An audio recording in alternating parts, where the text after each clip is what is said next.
Uhali gani mtazamaji wa SAUT TV, karibu katika taarifa ya habari tuliyokuandalia kwa siku ya leo.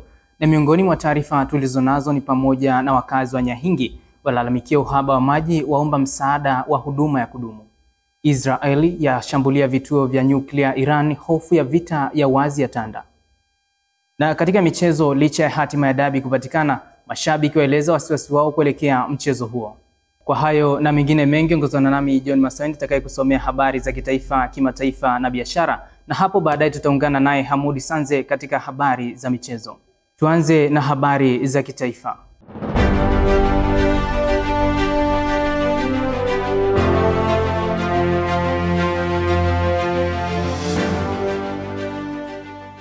Baadhi ya wakazi wa mtaa wa Nyahingi, kata ya Luchelele, wilayani Nyamagana, jijini Mwanza, wameiomba serikali kuchukua hatua za haraka kutatua changamoto ya upatikanaji wa maji safi na salama. Wakizungumza na SAUT TV habari, wakazi hao wameeleza kuwa kulazimika kutumia muda mwingi kutafuta maji kwenye visima vya mbali, hususani nyakati za jioni, jambo linalowaweka kwenye hatari ya usalama. Hivyo wameiomba serikali na mamlaka husika kuongeza juhudi za kuharakisha upatikanaji wa huduma ya maji ya uhakika kwa jamii yao. Hii hapa ripoti yake Ibrahim Ramadhani inaeleza kwa kina. Ni kilio cha muda mrefu kwa wananchi wa Nyahingi hapa jijini Mwanza kukosa huduma ya maji safi na salama, lakini matumizi yao yamekuwa yakisuasua kulingana na kukosa huduma hii ya maji safi na salama. Yamekuwa yakirejea, lakini hali yake ni ya kusuasua, jambo linalosababisha wananchi hao kutumia muda mwingi zaidi katika visima kama hivi ambavyo unajionea hapo, kutumia nguvu na foleni kubwa ambayo inawalazimu, na wakati mwingine huchelewa kurudi majumbani na kukosa kufanya shughuli kwa wakati kulingana na adha hii. Lakini serikali imetazama kwa kina na takwimu hasa zimezungumza kuhusiana na adha hii, hususan halmashauri ya jiji la Mwanza ikizungumzia kwa kina namna uboreshaji wa miundombinu sahihi ya maji ili kuweza kupata maji safi na salama. Lakini huduma zimerejea katika hali ya kusuasua. Mimi ni Ibrahim Hassan Ramadhani, leo tuko hapa mtaani Nyahingi jijini Mwanza, Tanzania, tukiangazia kwa kina wananchi wanasema nini na wanatoa ya moyoni kuhusiana na adha hii ya maji inayoandama kila uchao. Unaweza ukaja hapa Pampuni unakuta watu wengi, maji haupati kwa muda uliostahili kwamba uchote, unachelewa kuchota kwa sababu ya kusanyiko wa watu wengi. Hakuna binadamu mwenye kuzoea machungu ya kila uchao, lakini ni ari ya serikali kuhakikisha kuwa wananchi hao wanapata maji kwa muda unaostahiki, lakini pia kwa utaratibu maalum. Upatikanaji wa kusuasua umekuwa ni mwarobaini kwao kushindwa kuvumilia kilio hiki na adha wanazopitia, huku ikiwemo wengi wao ni wanandoa na watoto wa kike umri wa makamu, jambo ambalo linahatarisha usalama wao, hususan majira jioni kuelekea katika visima vya kijiji. Kwa sababu kuna muda mtu anahitaji maji hafiki kwa wakati, au kuna muda anatoka muda ambao sio, aidha usiku, asubuhi anayakosa. Hiyo inamaanisha kwamba maji bado hayajaletwa kwa kiwango kile kinachohitajika na wananchi. Kwa sisi wananchi, changamoto tunazozipitia, nikichukulia mimi mwenyewe mfano, kwa sababu mimi hapa maisha yangu nalifana kwa wengine wanaishi kama ninavyoishi mimi kwa matumizi yale ya maji. Maji tunapata shida moja wapo, kama mtu anahitaji maji kwa kitu cha haraka. Anapohitaji maji kwa kitu cha haraka inabidi afuate mbali. Ukiangalia kuna afuate kwenye mabomba ambayo ni ya visima vya kuchimbwa, kwa sababu yale maji ambayo yanadistributiwa na serikali yanakuwa ni ngumu kuyapata. Na hii ndio hali halisi ambayo wananchi wa Nyahingi wanapitia kutokana na adha ya ukosefu wa maji safi na salama, hali inayolazimu kujiongea kutoka majumbani hadi hapa kisimani, wenyewe wanakiita kisima cha kijiji, ili kupata huduma hii ya maji safi na salama. Sio rahisi kama unavyotazama, lakini lengo hasa ni kupata ile huduma ambayo ni muhimu na mstahimili mkubwa kwa binadamu. Serikali inatazama kwa jicho la tatu na imani katika kushughulikia swala hili, katika kuhakikisha pia wanaweka mustakabali bora kurudisha huduma hii ya maji hapa Mwanza, Tanzania. Lengo ni kupata maji safi na salama, na imani halmashauri ya jiji la Mwanza itatazama na kuhakikisha pia inaleta utatuzi katika swala hili. Mimi sina la ziada kutoka hapa kisima cha kijiji Nyahingi. Jina langu ni Ibrahim Hassan Ramadhani. Shukrani sana Ibrahim Ramadhani kwa ripoti hiyo. Na sasa tugeukie taarifa nyingine, ambapo wazazi wameaswa kuacha tabia ya kuacha watoto wao wadogo kwa majirani, jambo linalohatarisha ustawi na usalama wa watoto hao, ikiwa ni pamoja na kukosa malezi ya moja kwa moja kutoka kwa mzazi na kuwawekea mazingira ya kufanyiwa vitendo visivyofaa. Onyo hilo limetolewa kufuatia matukio mbalimbali ya ukatili dhidi ya watoto ambayo yameripotiwa katika siku za hivi karibuni. Taarifa yake Avelina Daniel inaeleza zaidi.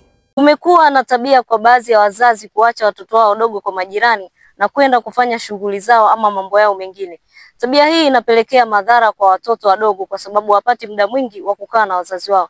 Na leo nimekutana na baadhi ya wazazi hapa jijini Mwanza wakielezea ni sababu gani ambazo wao zinawafanya kuacha watoto wao wadogo kwa majirani na wao kwenda kujishughulisha na mambo mengine. Sababu kuu ni kwa sababu ya kazi. Yaani kazi, biashara, utakuta mama ni mwalimu, muda mwingine mama anafanya kazi sokoni, anauza mboga. Kwa hiyo huwezi ukawa unazunguka na mtoto muda wote. Kwa kinachofuata pale unamuomba jirani akusaidie kukaa naye, unatafuta dada wa kazi akusaidie kumlea au hata kumpeleka kwa bibi yake ili uweze kufanikisha kazi zako kirahisi.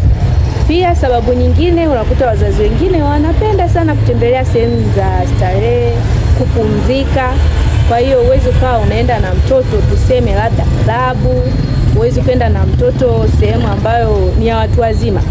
Kwa hiyo pia ni sababu ambayo inatufanya sisi wazazi tunachukua watoto wetu tunapeleka kwa majirani au unatafuta dada wa kazi unamwacha naye, tunashindwa kukaa nao muda mwingi. Changamoto ya kwanza inayopelekea mpaka mtoto kulelewa na dada wa kazi au kulelewa na mama ambaye sio kwake au kuchukua mtoto kumpeleka kwa bibi ni kwa mfano mimi ni mwanafunzi na nina mtoto. Siwezi nikaacha kuhudhuria vipindi eti nibaki na nani na mtoto nyumbani. Kwa hiyo ninachofanya mimi ni kutafuta mfanyakazi wa kunisaidia au kumchukua mwanangu kumpeleka kwa mtu ambaye namuamini kwamba atanisaidia kulea mtoto. Lakini pia sababu ya pili kwa wale ambao sio wanafunzi ni wamama tu wa nyumbani ambao unakuta amezaa lakini pia alikuwa na majukumu yake na ndio mtoto wake wa kwanza. Hawezi akasema anaacha majukumu yake, labda kipato chake ndio cha chini, au labda kazi yake ni ziwani kwenda kutafuta dagaa ili aweze kuuza apate riziki. Hiyo ndio chanzo cha kutafuta mfanyakazi ili aweze kumlea mtoto au kutafuta mtu ambaye anamwamini au kumpeleka kwa wazazi wake ingali akiwa mdogo. Lakini pia nimepata wasaa kuonana na daktari ambapo yeye ameelezea ni athari zipi ambazo anazipata mtoto pindi ambapo anakosa muda mwingi wa kukaa na wazazi wake. Athari namba moja ni kukopi tabia pamoja na matendo ambayo sio ya mzazi wake. Kumbuka kila familia ina namna ya kulea watoto na tabia mbalimbali pamoja na matendo mbalimbali. Kwa hiyo mtoto huyu anapokuwa kwenye mazingira ya familia nyingine ana nafasi kubwa ya kukua na tabia ambayo ni ya majirani. Lakini athari namba mbili ambayo anaipata mtoto unapomwacha kwa jirani, anaweza akapata unyanyasaji wa kijinsia, lakini anaweza kuharibika kisaikolojia kutokana na matendo ambayo atakuwa anayakopi kutoka kwa majirani. Kwa mfano tabia ambazo anaweza kazikopi ni matusi pamoja na ugomvi. Kitu cha kwanza ambacho naweza nikamshauri mzazi huyu aache hiyo tabia ya kuweza kumwacha mtoto kwa majirani. Kwa sababu gani? Mzazi ana jukumu kubwa la kuweza kutengeneza tabia ya mwanae anapokuwa karibu naye, anapompa malezi mazuri. Kumbuka usemi unaosema kwamba mtoto mleavyo ndivyo akua. Mtazamaji wa Sauti TV, tumetoka kuwasikiliza wazazi wakielezea ni sababu zipi ambazo zinawafanya wao kuacha watoto wao kwa majirani, na pia tumepata kumsikiliza daktari akielezea athari za kumwacha mtoto kwa jirani kwa muda mrefu, na kama mzazi unapaswa kupata muda mwingi kukaa na mtoto wako. Mimi ni Avelina Daniel wa Sauti TV. Ni ripoti yake Avelina Daniel hiyo. Na sasa tupate taarifa nyingine ambapo baadhi ya wakazi wa mtaa wa Malimbe jijini Mwanza wameeleza kuwa kuna umuhimu wa kushiriki katika uchaguzi mkuu unaotarajiwa kufanyika mwezi Oktoba mwaka huu, wakitaja haki na wajibu wa kupiga kura kuwa ni sehemu ya mchakato wa kidemokrasia. Wakizungumza na Sauti TV habari, wakazi hao wamesema ushiriki wa wananchi katika uchaguzi ni sehemu ya utekelezaji wa majukumu yao ya kiraia unaohusiana moja kwa moja na maamuzi kuhusu uongozi na maendeleo katika maeneo yao. Tuungane naye Catherine Kaberege anaeleza kwa kina. Kuelekea katika uchaguzi mkuu wa mwaka huu mwezi Oktoba mwaka 2025. Je, vijana wanafahamu umuhimu na nafasi zao katika uchaguzi huu mkuu? Mimi kama mimi kwanza nimejiandikisha kwenye daftari la mpiga kura. Kwa hiyo nitapiga kura siku ya uchaguzi. Pia nazidi kuhamasisha vijana wenzangu watokee katika kupiga kura siku ya uchaguzi mkuu utakaofanyika mwaka huu, mwishoni kabisa mwa mwaka huu mwezi wa 10. Mimi kama kijana kwenye nafasi yangu katika uchaguzi 2025 ni kuhamasisha vijana wenzangu ili washiriki katika uchaguzi ili tuweze kuandaa viongozi wazuri ambao wataweza kutuelekeza vizuri katika miaka ijayo. Vijana tuna nafasi pia kuhamasisha. Ni vizuri zaidi kama kijana mwenye nguvu kuhamasisha watu wa makundi yote kushiriki uchaguzi huu wa rais wa bunge na madiwani. tuchague viongozi wanaotufaa ambao watatuongoza katika miaka mitano inayokuja, kama ambavyo mfumo wetu unaturuhusu kuchagua viongozi kila baada ya miaka mitano. Hayo ni baadhi tu ya maoni kwa vijana juu ya nafasi zao katika uchaguzi mkuu wa mwaka huu 2025. Nikiripoti kutokea hapa mtaa wa Malimbe jijini Mwanza, Catherine Kaberege, SAUT TV. Asante sana Catherine Kaberege kwa taarifa hiyo. Na mtazamaji, taarifa hiyo ndio mwisho wa habari za kitaifa kwa siku ya leo. Tupate mapumziko mafupi, punde ni katika habari za kimataifa.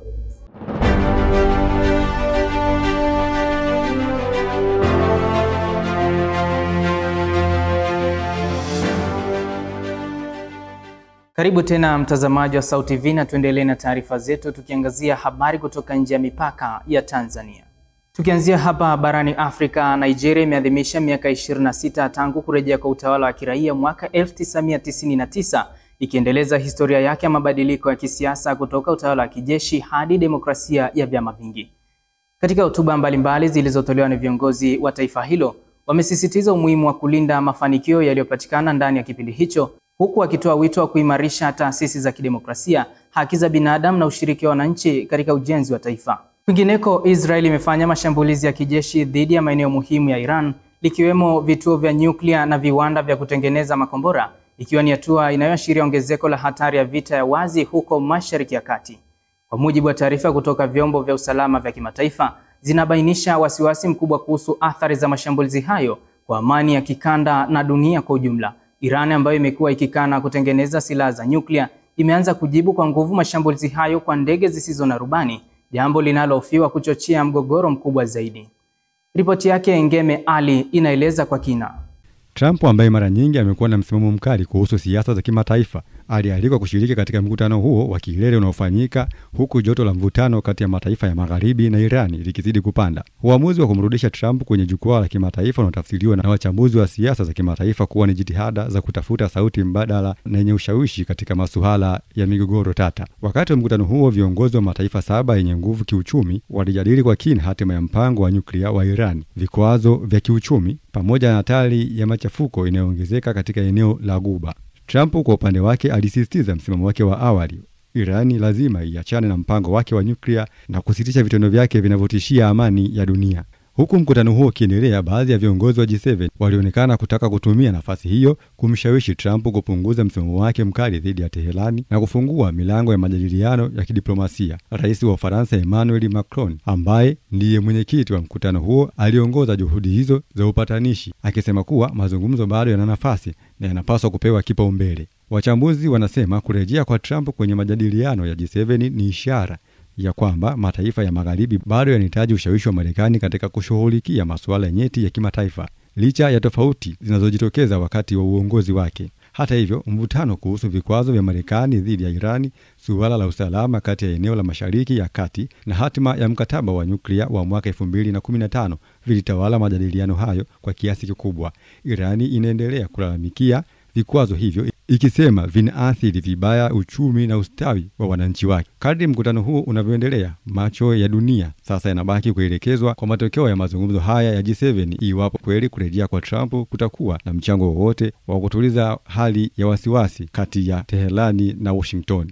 Kwa mujibu wa taarifa kutoka vyombo vya habari vya kimataifa, ndege za kivita za Israeli zilirusha makombora ya kisasa yaliyoangamiza baadhi ya mitambo ya nyuklia inayodaiwa kuwa sehemu ya mpango wa Irani wa kurutubisha uranium pamoja na viwanda vya kutengeneza makombora ya masafa marefu. Serikali ya Israeli imesema kuwa operation hiyo inalenga kuzuia kile ilichokiita tishio linaloongezeka la nyuklia kutoka Irani, na kuongeza kuwa haitakubali Irani kufanikisha utengenezaji wa silaha za nyuklia ambazo zinaweza kuhatarisha usalama wa taifa hilo na washiriki wake katika ukanda huo. Katika majibu yake ya haraka, Teherani ilizindua mashambulizi ya kulipa kisasi kwa kuruhusu makumi ya ndege zisizo na rubani, yani drones, kuelekea maeneo mbalimbali ya Israeli. Hata hivyo, jeshi la ulinzi la Israeli lilisema kuwa limefanikiwa kuharibu idadi kubwa ya drones kabla hazijafikia malengo yake kwa msaada wa mifumo ya kisasa ya ulinzi wa anga. Wakati huo huo, jumuiya ya kimataifa imetoa wito wa utulivu na kuonya kuwa kuendelea kwa mapigano kati ya mataifa haya mawili kunaweza kuibua vita vikubwa zaidi katika eneo ambalo tayari linakabiliwa na migogoro mingi.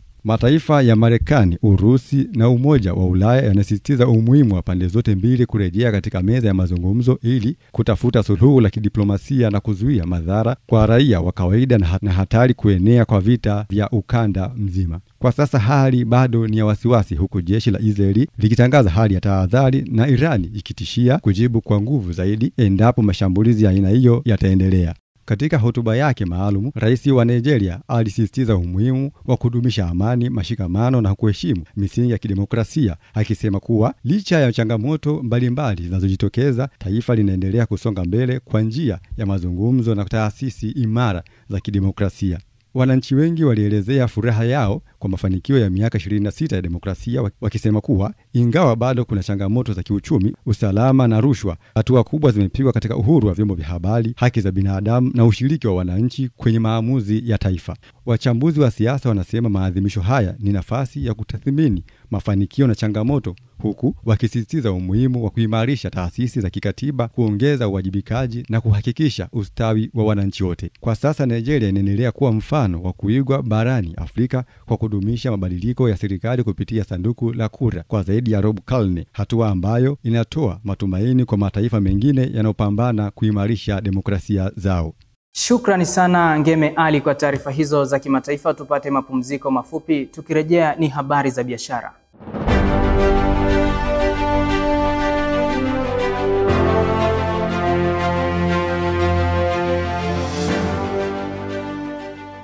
Karibu tena mtazamaji wa Sauti TV, na sasa ni habari za biashara. Tukianzia hapa nchini, serikali ya Tanzania kupitia Wizara ya Kilimo imeanza kutekeleza mikakati ya kukuza uzalishaji wa mbolea na visaidizi vya mbolea vinavyozalishwa ndani ya nchi, ikiwa ni juhudi za kupunguza utegemezi wa mbolea kutoka nje na kupunguza gharama kwa wakulima, sambamba na kuchochea uwekezaji na ajira katika sekta ya kilimo. Kwingineko, bei ya mafuta duniani imepanda kwa kasi mara baada ya Israeli kushambulia vituo vya nyuklia vya Iran, jambo ambalo limeongeza wasiwasi kuhusu usambazaji wa mafuta huko Mashariki ya Kati. Ongezeko hilo la bei limeathiri sekta ya usafiri wa anga na kusababisha gharama za uendeshaji kuongezeka. Onesmo Mwalibe anaeleza kwa kina katika ripoti ifuatayo. Serikali kupitia Wizara ya Kilimo imeanza kuweka mikakati madhubuti ya kukuza uzalishaji wa mbolea na visaidizi vya mbolea vinavyozalishwa ndani ya nchi, ikiwa ni sehemu ya juhudi za kupunguza gharama kubwa za uagizaji wa bidhaa hizo kutoka nje ya nchi na kuchochea sekta ya kilimo nchini. Hatua hiyo imebainishwa na Waziri wa Kilimo Hussein Bashe katika kikao kilichofanyika kati ya serikali na wazalishaji wa mbolea ya bisi pamoja na visaidizi vya mbolea nchini. Waziri Bashe ameongeza kuwa serikali inalenga kupunguza utegemezi wa mbolea kutoka nje ya nchi, ambapo kwa sasa Tanzania inaagiza takribani tani milioni 1.2 kila mwaka. Katika mkakati huo, serikali inapanga kununua tani 2,000 za mbolea ya bisi na tani 50,000 za visaidizi vya mbolea vinavyozalishwa ndani ya nchi na kuvisambaza kwa wakulima kupitia mfumo maalum. Aidha, Waziri Bashe amesisitiza kuwa uzalishaji wa mbolea hizo utaendana na mahitaji ya udongo kiikolojia ya maeneo mbalimbali ya nchi kwa lengo la kuongeza taji ya uzalishaji. Meneja wa uhusiano wa kampuni ya Lindi Jambo Paulo Shauli inayojihusisha na uchimbaji wa madini imefanikiwa kuzalisha tani 40,000 za madini kinywe kwa mwaka. Akizungumza leo wakati wa maonesho ya madini na fursa za uwekezaji yanayoendelea kufanyika wilayani Luangwa mkoani Lindi, amesema mgodi wa Jambo unazalisha aina mbalimbali za madini ikiwemo Super Jambo yenye ukubwa na uzito unaotakiwa sokoni duniani katika shughuli za kiuchumi. Aidha, amesema kwa mujibu wa utafiti uliofanyika umebaini uwepo wa madini takribani tani milioni 5.5 ambayo yanakadiriwa kuchimbwa kwa miaka 25, jambo litakalorahisisha upatikanaji wa ajira kwa vijana na kukuza uchumi wa nchi. Mpaka sasa kampuni hiyo imeajiri wafanyakazi 290 ambapo 43% ni wafanyakazi wa maeneo yanayozunguka mgodi huo. Kwa upande wa uhakika wa soko, amesema wanajitahidi kuzalisha madini yanayoendana na utaji wa masoko mbalimbali duniani. Kwa kiwanda hicho, miongoni mwa soko wanaotegemea baada ya uzalishaji kukamilika ni India, China na Ujerumani. Hivyo amesema madini hayo yana mchango mkubwa, kwani hutumika kutengenezea mabetri ya magari hususani yanayotumia mafuta katika mchakato wa uendeshaji wake. Pia yamekuwa yakitumiwa kutengenezea paneli za umeme unaotumia nishati ya jua. Tukimalizia taarifa zetu za biashara, bei ya mafuta duniani zimepanda kwa kasi siku ya Ijumaa baada ya Israeli kufanya mashambulizi ya anga dhidi ya vituo vya nyuklia vya Irani, jambo ambalo limeibua wasiwasi mkubwa kuhusu usalama wa usambazaji wa mafuta katika eneo la Mashariki ya Kati. Hatua hiyo imeongeza mvutano wa kisiasa katika eneo hilo, hali ambayo inaongeza hatari za mzozo mkubwa zaidi wa kijeshi wenye athari kwa masoko ya kimataifa ya nishati. Wachambuzi wa masoko wameeleza kuwa ongezeko la bei ya mafuta limeathiri kwa haraka sekta ya usafiri wa anga, huku bei ya mafuta ya ndege ikiongezeka sambamba na ile ya mafuta ghafi. Hali ya sintofahamu na taharuki katika soko la kimataifa inaendelea kutikisa bei za bidhaa na kuathiri biashara mbalimbali, huku wafanya biashara na wawekezaji wakiendelea kufuatilia kwa karibu hatua zitakazochukuliwa na Irani. Kwa sasa masoko hayo kwenye hali ya tahadhari kubwa kwa hofu ya kuongezeka kwa machafuko ya kijeshi ambayo yanaweza kuvuruga usambazaji wa mafuta duni. Shukrani sana Onesmo Malibe kwa ripoti hiyo ya habari za biashara. Mtazamaji, ni mwisho wa taarifa za biashara tulizokuandalia kwa siku ya leo. Tupate mapumziko mafupi, tukirejea ni habari za michezo na Hamudi Sanze.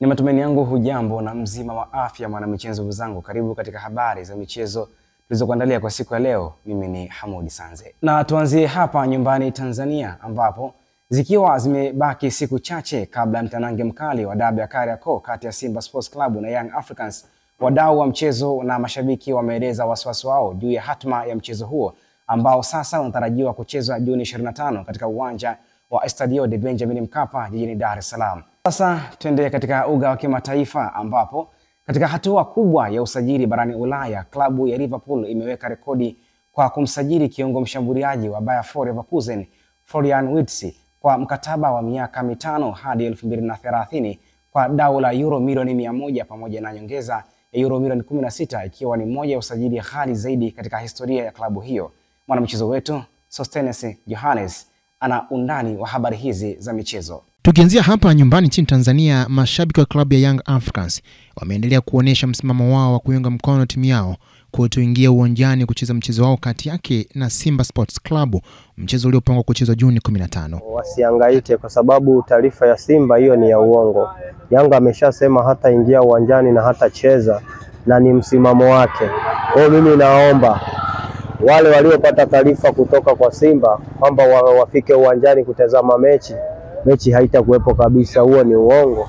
Kwa hiyo kia muhimu watu wazingatie, kama mechi itakuwepo waangalie hata kwenye TV nyumbani kwao, lakini mimi naamini asilimia zote kwamba Yanga ana msimamo, na hili sio mara ya kwanza. Kuhusu swala la Simba na Yanga na bodi ya ligi, ili kuna bodi ya ligi kana Yanga imalize, azungumze kwenye shida, aongee, amalize, kama dabi inaweza kuchezwa ichezwe. Sababu hata hivyo, kwa upande wa mashabiki wa Simba wamekuwa na maoni tofauti, huku wengi wao wakisema hiyo ni mbinu inatumiwa na timu yao, huku wakisisitiza uwepo wa mchezo huo kuchezwa hapo Juni 15. Mimi naona kwamba ni mind game, na Simba naendelea kuhamasisha mechi kwamba kesho mechi ipo, kwa sababu anajua kwamba hawezi jua nini kitatokea kwa sababu yeye ni mgeni. Kwa lazima afike uwanjani. Je, asiposema kwamba kesho mechi ipo, alafu akaenda uwanjani, mwenyeji akaja uwanjani, alafu yeye asiwe na mashabiki, itakuwaje? Kwa hiyo hizo hapo ni mind game, japo kuna userious fulani ambao unaonekana kwamba Yanga anaushikilia, ila mimi naamini kwamba mwisho wa siku mkubwa ni mkubwa. TFF wameamua mechi ichapwe kesho. Mimi najua mechi itachapwa, mechi iko pale pale, iko live. Game mchezo kama ambavyo ratiba iliwekwa na bodi ya ligi na TFF. Ikitokea kuna timu moja wapo kati ya hizi mbili ambayo imekengeuka, mimi nadhani sasa ni muda wa uongozi, bodi ya ligi pamoja na TFF kusimama kwa. Tukiendelea kusalia hapa barani Afrika, tuliangazia soka la wanawake ambapo timu ya taifa ya Malawi kwa upande wa wanawake imeendelea kujinoa ili kuweza kuikabili timu ya taifa ya Morocco wiki ijayo. Mchezo huo unaotarajiwa kuchezwa mjini Casablanca utakuwa mwendelezo wa mechi za kirafiki kwa timu za taifa. Hapo utakuwa ni mchezo wa 5 kwa timu ya taifa ya Malawi tangu kuanza mwaka huu 2025. Na mchezo huo wa kirafiki utatumika kama sehemu ya maandalizi kuelekea mchezo wa mwisho wa kufuzu kwa WAFCON mwaka 2026 ambapo Malawi itaenda kupepetana na timu ya taifa ya Angola mnamo mwezi Oktoba. Na tumalizie huko barani Ulaya, nchini Uingereza ambapo klabu ya Liverpool imeafikiana na klabu ya Bayern Munich kumsajili mshambuliaji wa klabu hiyo Florian Wirtz, mkataba wa miaka 5 wenye thamani ya euro milioni 100 ambapo Wirtz atatumikia Liverpool hadi fikapo mwaka 2030. Mkataba huo mpya utamruhusu Wirtz kujiunga na Liverpool kwenye dirisha la usajili linalotarajiwa kufunguliwa Juni 16 mwaka huu baada ya kutamatika kombe la dunia la vilabu. Huku kwenye mkataba huo Liverpool itakuwa na nyongeza ya euro milioni 16. Ni kulingana na utendaji kazi wake na inatajwa kuwa ni miongoni mwa rekodi kubwa ya nyongeza katika soka la Uingereza. Florian Wirtz, raia wa Ujerumani mwenye umri miaka 22 ambaye anaweza kucheza kama kiungo mshambuliaji na winga, amefikia maamuzi ya kujiunga na Liverpool baada ya mazungumzo ya muda mrefu na baadhi ya vilabu ikiwemo klabu ya Bayern Munich. Mimi ni Achilles Johannes wa SAUT TV. Shukrani sana Sostenes Johannes kwa taarifa hizo za michezo. Na hadi kufikia hapo sina la ziada katika habari za michezo kwa siku ya leo. Jina langu ni Hamudi Sanze na sasa turejee kwake John Masawe kwa kutamatisha habari kwa siku ya leo.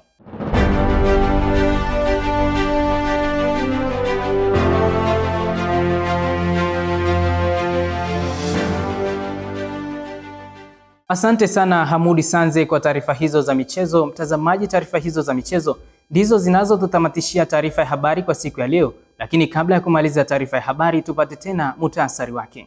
Wakazi wa Nyahingi walalamikia uhaba wa maji, waomba msaada wa huduma ya kudumu. Israeli yashambulia vituo vya nyuklia Iran, hofu ya vita ya wazi ya tawala. Na katika michezo, licha ya hatima ya dabi kupatikana, mashabiki waeleza wasiwasi wao kuelekea mchezo huo. Kufikia hapo sina la ziada kwa siku ya leo. Kwa niaba ya wote walioshiriki kuandaa taarifa hii ya habari, mimi ni John Masawe. Nikutakia utazamaji mwema vipindi vingine kutoka hapa SAUT TV. Uwe na usiku mwema.